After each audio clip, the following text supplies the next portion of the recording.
Well, this is just a short video on the quantum mechanical view of the atom. It just gives a very brief overview of the transition that took place from the 1900s to about the 1930s.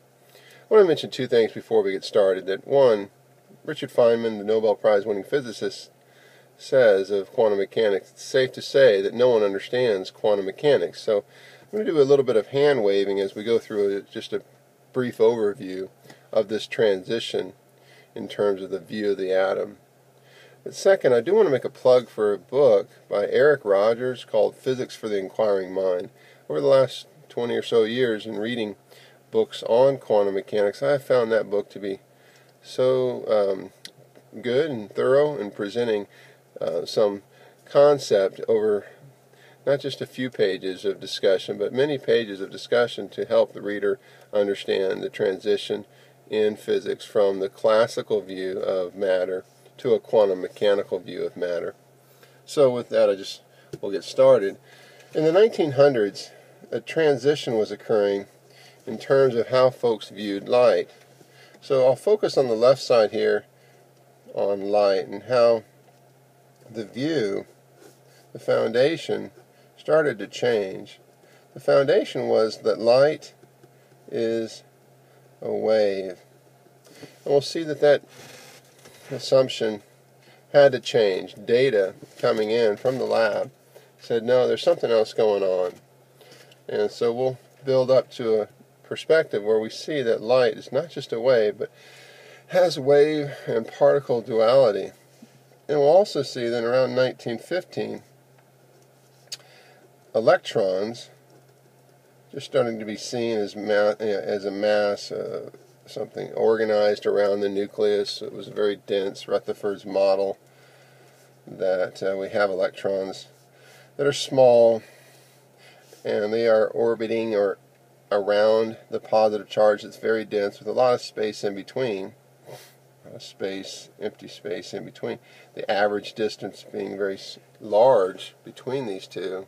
It's said that if this was the basketball size, this proton for a hydrogen atom, the electron would be about 2 miles away on average in the size of a gnat. The view at that time, around the 1915s, was that electrons, the foundation sort of, electrons are particles. So we're going to see that there was a transition in the 1900s and 1915 from these two views. The foundation here is shaking, and we'll talk about the reasons why that was shaken and how that changed the view of light, and how the view of electrons was shaking. This view that they're just particles had to change.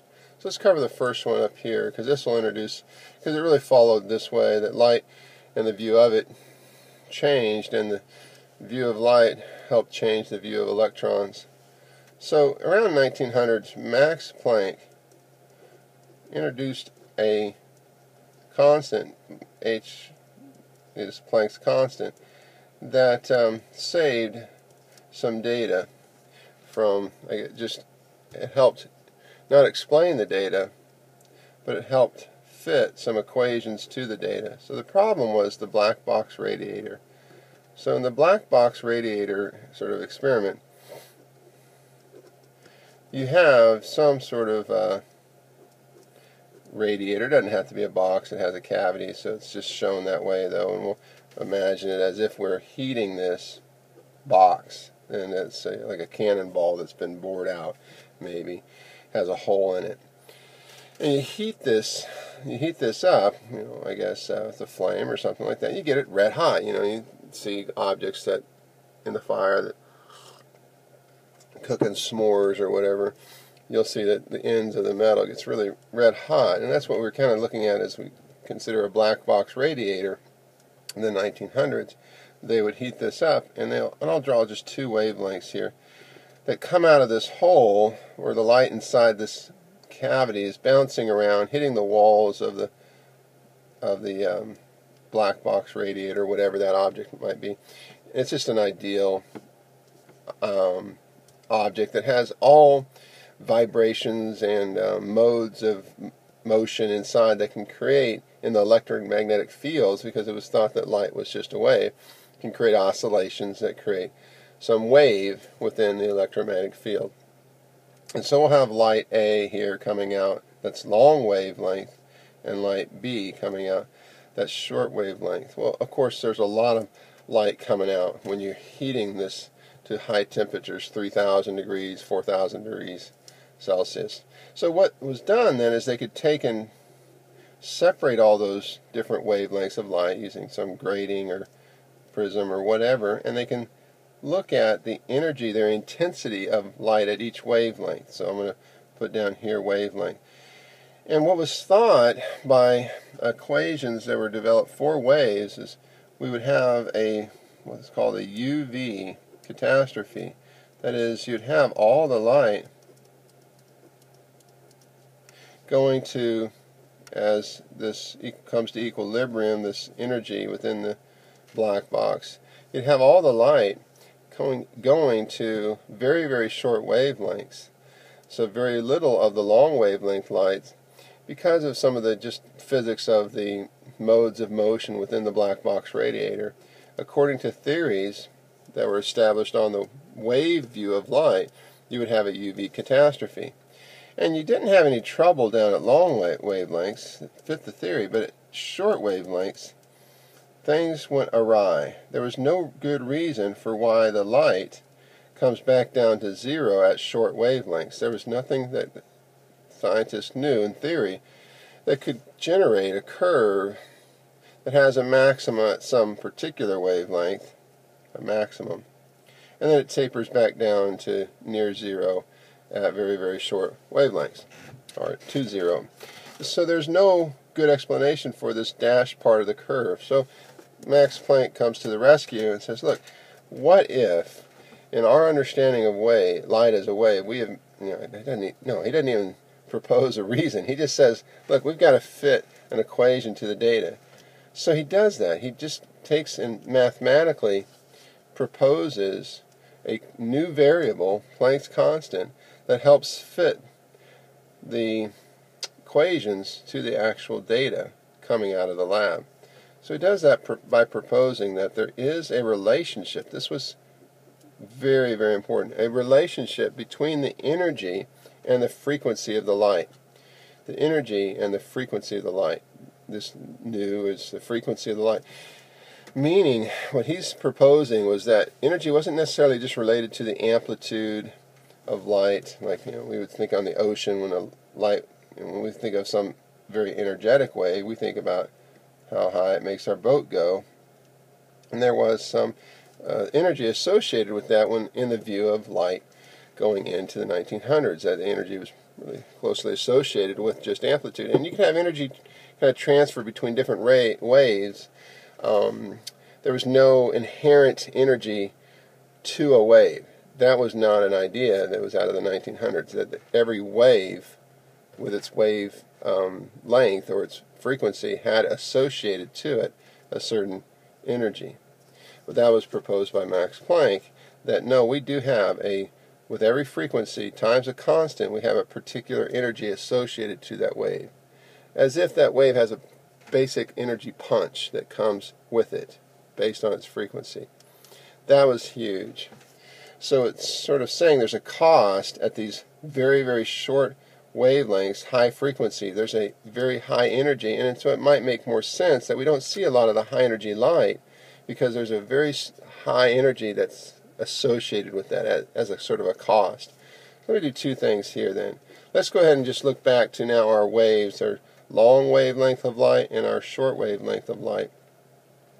We know that there's a relationship between frequency and wavelength that's inverse, so I'm going to go ahead and set this up as EA. Let's go that's EA is equal to H, Planck's constant, times 1 over lambda, which is sort of our, we can have C, I guess, over lambda, the speed of light, C over lambda, because we know that C is equal to H times, or C is equal to lambda times frequency. So we can sub out frequency just to sort of get a better sense of how this graph relates to this equation. So we'll take this relationship, c divided by nu is equal to lambda, and we'll plug in sort of now our particular wavelength, a long wavelength. So a very large value on this bottom would make this whole term smaller, which would make the energy lower for this particular long wavelength of light. So energy is lower for this particular light beam that we said is coming out that has a long wavelength. And looking at EB, again switching from frequency to wavelength using speed of light is equal to lambda times nu, we can say using Planck's constant, or his new relationship between energy and the wave, energy and the particular light,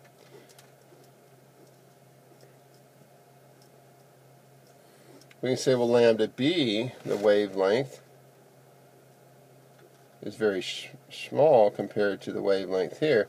Very small, or smaller, and so the energy here would be higher because of smaller numbers in the denominator. Of course, you'll have a larger number overall.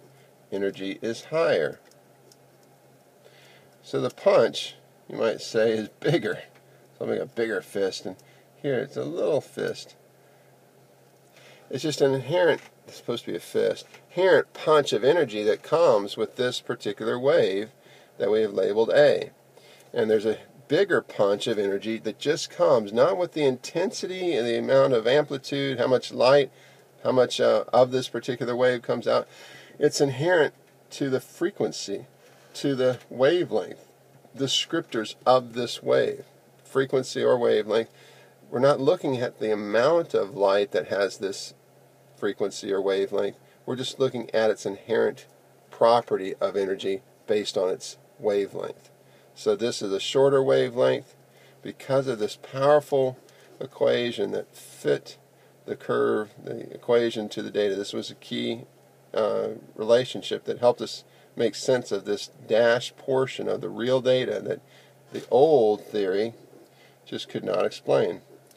Old theories of light being just a wave, we had a UV catastrophe. But with this modification tying an energy to the actual light's frequency and wavelength, we could say no, every wave is not equal. Every wave can't have the same amount of energy. There are inherent attributes to the wave as far as its energy goes. So that's the transition. And light began to have then a new foundational statement. Light now is not just a wave, it is a sort of quantized wave, and it's really a chunky wave, a particle-like wave, where there is a certain punch. Just like a particle has a certain size, a certain mass, and delivers a certain energy. That's the view that was starting to emerge of light, is that it has this chunky nature, almost like sandblasting. With certain frequencies of light, we get bigger chunks, bigger hits, bigger punches, just like you would expect from sandblasting a wall. Now let's move to the 1915s. So around that time, again, electron was seen as just a particle. And so Rutherford's model was that we just have possible orbits of this electron at any distance from the nucleus. But Bohr, building on work by Planck and by work by Rutherford, said, no, what if then, because of this energy, or this constant, this H constant, what if not only light has particular energies, what if electrons going around a nucleus, also because of this constant H, have particular momentums or energies? And he started proposing shells, n equal to 1, you've heard n equal to 2, and Lyman and Balmer series. So the Bohr model, though he did not really understand why the particular, I guess, states of the electron, just started building on Planck's idea of having some chunkiness to the light's behavior. What about chunkiness to the electron's orbits? We had to have certain orbits, certain energies. Now this, I just want to mention, was a problem in a very large way that was not being addressed by Bohr or by Rutherford, and that's this: that if electrons are particles moving through the electric field generated by the nucleus, the positive, the proton, there would be a collapse as the particle moves through the field, changing its momentum. There would be a collapse onto the nucleus. This was known. This was a problem, and it wasn't solved by Bohr. But in our last transition from Bohr to de Broglie, de Broglie not only kept what was good about Bohr's model, but he fixed this problem that was inherent to this view of electrons as particles going around the nucleus. It was known that by electromagnetic, understanding electromagnetic forces and moving through a field, that particles, if they are just particles moving through a field, they would start to collapse towards that proton's center.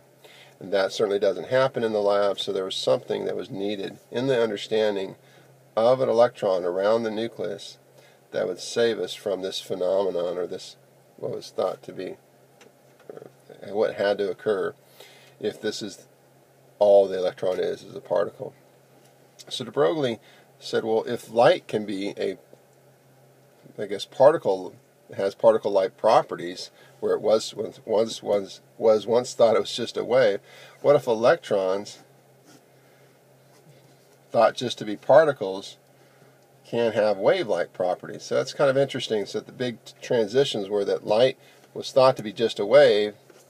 In the end, it's thought to be both particle and wave, has properties of both. Electrons in the beginning were thought just to be particles, and there was the problem of it would collapse to the center if that's all it was. It's proposed, and data seems to indicate that electrons have particle and wave behavior. They express both. So that's a new understanding. And de Broglie introduced that. He determined that electrons exhibit wave-like behavior. So what I want to do in closing is just kind of mention how this saves us in a very simplistic way. So we all know that to define a wave, you have to have some sort of oscillation. And so I've kind of shown that here, and I'll have my arrow.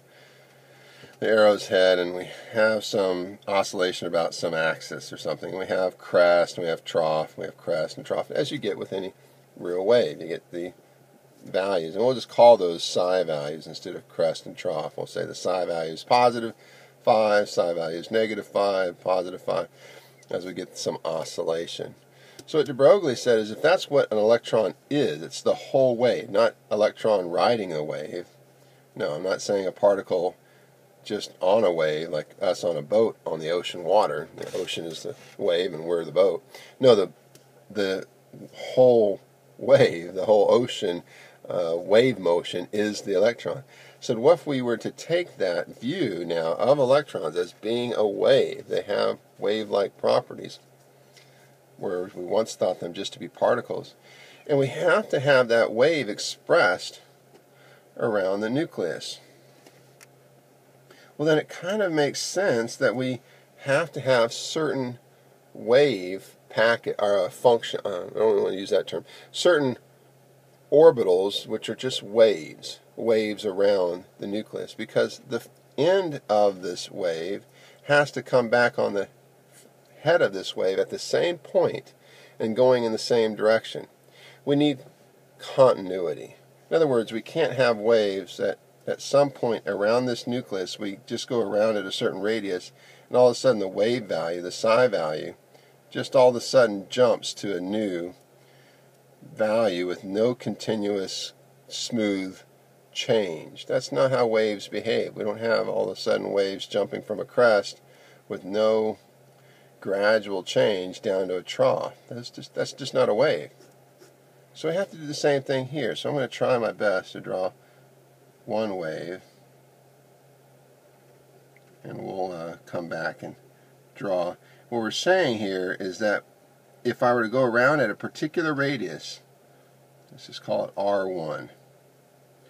I were to go around at a particular radius and measure, just like I was going down this line and measuring the psi value, now if I wrap this wave, I'll put the head of it here, it has to wrap back on itself. Here's the tail of it. It has to wrap back on itself so that we're coming right back to that point when I hit this position in space. We're coming right back to this point and we're heading in the same direction. Waves have to be continuous. So we're measuring, just like we measure along this line, we're measuring crest and trough values, psi values. Now we've just taken the line and bent it around the nucleus. We had to because the electron is around the nucleus. It's confined around the nucleus. So we have to have only particular waves then that can be expressed around the nucleus, because we have to bend this line back on itself. This point has to come to the same psi value as this point and going in the same direction. That's huge. That was huge. That helps us get a little bit of a sense why we have particular shapes for orbitals around the nucleus, S, P, D orbitals, because the orbitals are just waves, and electrons have wave-like properties, and because we confine it around the nucleus, we get certain shapes of those waves because we have to have continuity. So I could draw another one, for example. Let's see if I can do this here. Boy, this is not going to be my best wave, but oh my land, that's a terrible wave. But anyway, you get the point, is that at a certain radius we can now propose a new wave wherein, again, bending this around,